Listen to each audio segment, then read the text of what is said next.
I am here with Ambassador Susan Coppage, who oversees the department which looks at human trafficking, and they did hand down the report just a short time ago. China, of course, as you mentioned, the key finding amongst the worst offenders for human trafficking now, a massive downgrade. Just explain why, after being on this watch list for several years, why were they downgraded? So any country that moves down to Tier 3 is not engaging in significant efforts to combat human trafficking. And there are a variety of reasons that countries can do that. And China certainly this year was not increasing its efforts to combat trafficking. Now, Secretary Tillerson did announce a new initiative to tackle human trafficking. Explain what that is and where the funding will come from. So the U.S. Congress set aside $25 million for what the State Department is calling the Program to End Modern Slavery. And the idea is to create a global fund similar to the fund that combated AIDS, and to have other countries and other donors, citizens, individuals, businesses contribute to this global fund to fight modern slavery. Modern slavery is a worldwide phenomenon, and we can't tackle it with just U.S. dollars. We need dollars and commitment from other countries, other businesses, and other organizations. Now, President Trump has spoken pretty tough on ending human trafficking, saying this is a key priority for the Trump administration. But we do know from the budget papers that there could be a 30% cut to the State Department. That doesn't seem to add up. How will the State Department operate to tackle this issue with a cut of that amount?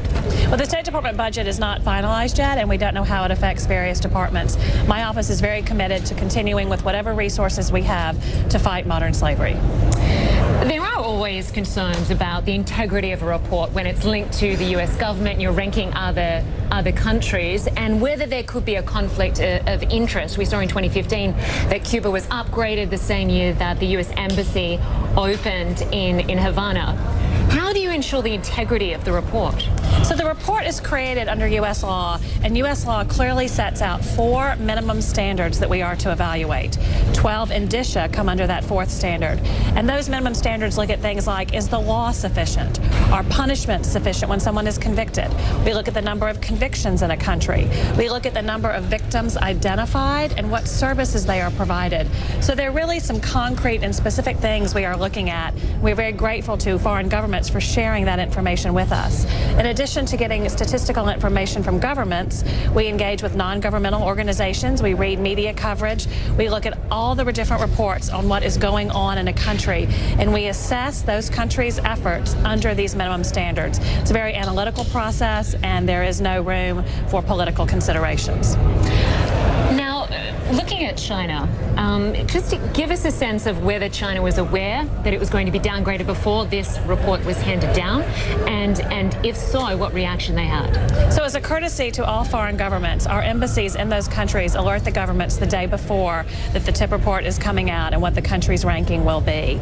And many countries value a good ranking and look for a good ranking so they can demonstrate to the world and to their own citizens that they are serious about combating trafficking. Some nations then are frustrated when they are downgraded, but if you look at the narrative for each country, there are recommendations as to what each country can do to improve its track record with respect to human trafficking. Ambassador Susan Coppage, great to have you with us. Thanks so much for your time today. Thank you.